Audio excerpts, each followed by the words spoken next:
So in this final lesson of this course, we will put together everything we've learned so far by diving deeply into circularity. We will start by discussing what circularity means relative to packaging and thermoforms. We'll review drivers of change, challenges we must overcome, and emerging innovations that will enable circularity. Finally, we will share key insights on actions stakeholders can take to catalyze the circular transformation. So let's get started. So when we say circularity or circular economy, what is it that we mean exactly? A circular economy is a model of production and consumption that reuses, refurbishes, and recycles existing materials and products as long as possible. This graphic from the Ellen MacArthur Foundation illustrates how shifting to a circular system is critical to optimizing resources and minimizing waste. Thermoform circularity in practice is possible, but will require us to transform our packaging ecosystem. So let's discuss the drivers of that transformation. A confluence of forces is accelerating change. The proportion of sustainably minded consumers is growing, especially amongst younger cohorts. This drives brands and OEMs to reevaluate the sustainability aspects of the products that they market. NGOs are helping to catalyze change through voluntary corporate commitments to sustainability frameworks. None is more influential than the Ellen MacArthur Foundation. Now, one factor that may not get enough attention is the influence of investment community. Capital investors place a higher weight on corporate responsibility when evaluating potential investments to ensure that those companies will thrive in the long term as the ecosystem becomes more sustainable. Another key driver is the leverage of buying power from large retailers and group purchasing organizations, using levers such as environmentally preferred purchasing procedures to place higher value on sustainable items. Last but certainly not least, there's the influence of legislative policy and regulation. State and federal policymakers are enacting policies aimed directly at packaging at unprecedented levels. Now that we've discussed the drivers of change, let's dive into some of the challenges that we must overcome. Although recycling is just one aspect of circularity, true circularity for thermoforms is impossible without a thriving recycling ecosystem. Let's talk more about the practice of recycling through the lens of thermoforms. Now we're going to focus on PET since it has the most advanced recycling market for thermoforms. The learnings we gain from further advancing PET recycling can be applied to other materials. 142 million pounds of PET thermoforms were recovered in 2021, according to NAPCOR. PET thermoforms are recycled today by inclusion in low percentages with PET bottles collected curbside. Material recovery facilities, or MRFs, typically cap the level of thermoforms included in bottle bales at 10 to 20%, depending on agreements they have in place with their customers. Unfortunately, many of these agreements do not allow thermoforms at all. Yes, 142 million pounds sounds like a lot of material, and it is, but it equates to a recycling rate of about 8% for PET thermoforms. That's significantly below the recycling rate for PET bottles at 29%. That means 1.7 billion pounds remains available for recovery. Now that's the opportunity that's in front of us. When we call an item recyclable, what do we truly mean? We must consider all four pillars of the practice of recycling: collection, sortation, reprocessing, and end markets. Now, using the Association of Plastic Recyclers definition of recyclable, which reflects the Federal Trade Commission Green Guides criteria, 60% of consumers must have access to collection systems that accept the item in question. The item must be able to be sorted with like materials into market-ready bales. It has to be able to reprocess cost effectively. And most importantly, it has to have an end market, so someone has to want to buy it at the end. Now, in this frame of mind, let's look at the challenges thermoforms face in these 4 pillars. PET thermoform access rates fell below the 60% threshold needed to achieve widely recyclable status per a declaration from the Sustainable Packaging Coalition, or SPC, in 2020.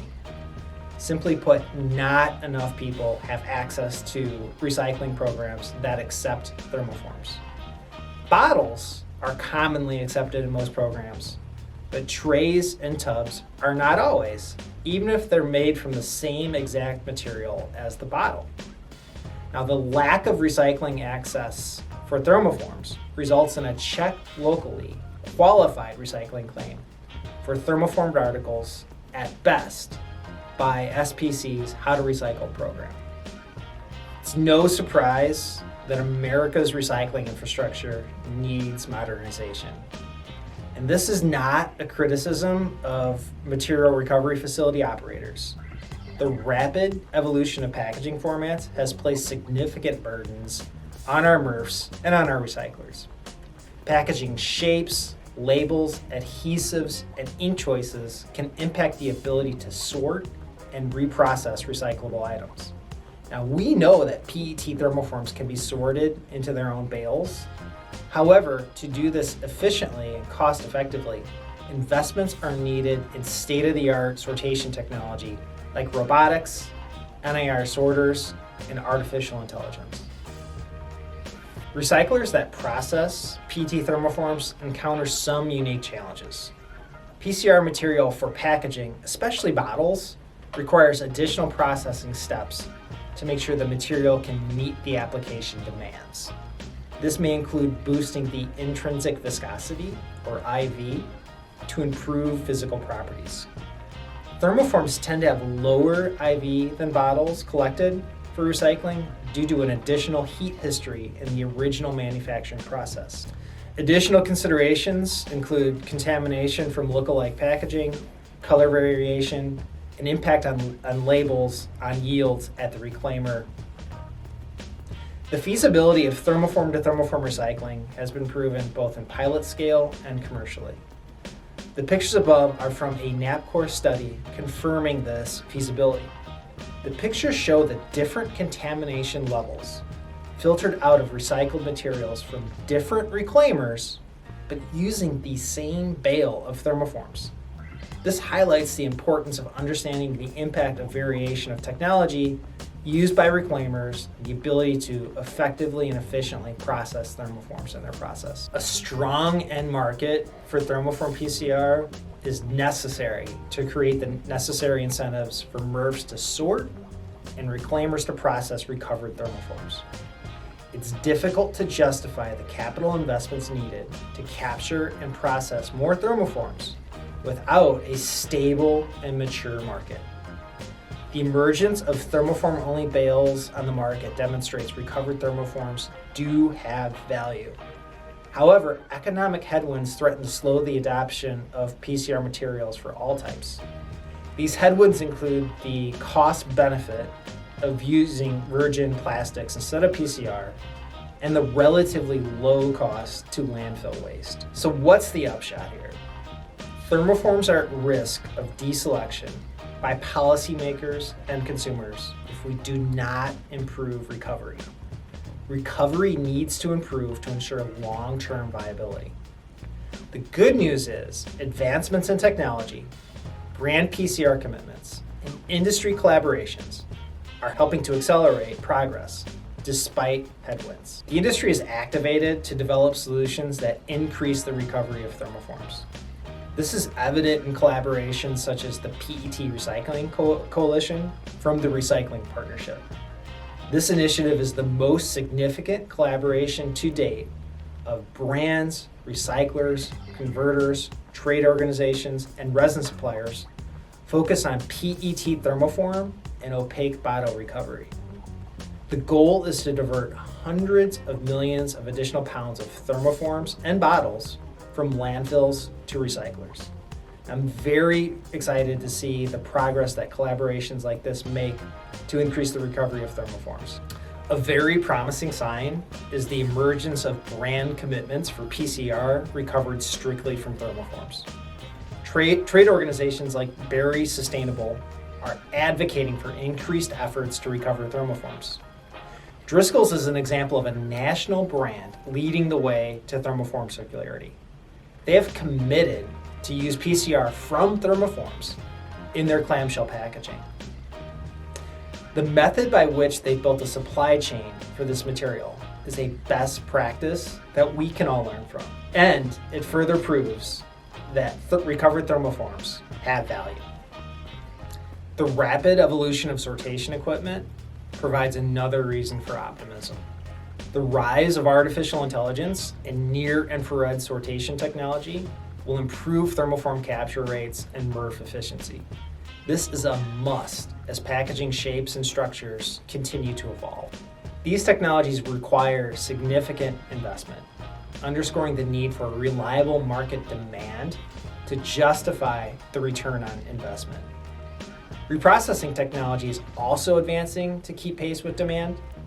Advancements in twin screw extrusion and IV boosting equipment are promising examples that will improve the quality and purity of post-consumer recycled materials. Advanced recycling, as we talked about earlier, presents the industry with a potential long-term solution to increase the amount of PCR in the market. Now, this consortium of technologies turns back the clock on recovered waste by breaking the materials down to their molecular building blocks or feedstocks. The building blocks can then be reassembled to form virgin-like polymers.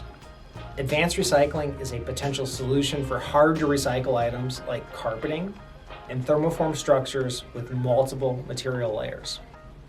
This technology will require time to scale, but the sizable investments we are seeing from investment firms, resin producers, and brand owners are very encouraging. All right, let's revisit our circularity diagram.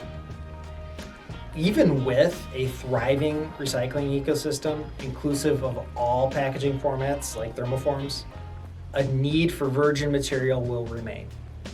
In a circular system, these virgin materials must be made from renewable sources instead of fossil fuels. Technology is advancing for renewable, bio-based plastic solutions. For example, it is feasible to make PET from renewable biomass like sugarcane or corn. As these technologies grow in scale, they can be a renewable source for the mass production of plastics. We must be mindful of potential impacts on biodiversity, food security, and land usage as these technologies scale. Let's be candid. As packaging professionals seeking to develop more circular packaging, there's a lot outside of our control, and it can be frustrating at times. I'm going to focus on the positives. Solutions are available today using readily available technology and well-established best practices. So our final segment of this lesson and course will focus on ways packaging creators, brands, and other stakeholders can maximize their impact. Publicly pledge to increase the use of PCR in your packaging. Consider specifying PCR from thermoforms to drive market demand for thermoform recovery. Measure progress, be transparent, and hold yourself accountable. Speaking as a packaging converter, these commitments help us to project the needs of our customers and guide strategic decision-making, including capital planning. Designing truly recyclable packaging is hard, and we cannot forget that the primary job of a package is to preserve and protect its contents. The APR Design Guide can help simplify the process, and best yet, it's free for use on their website.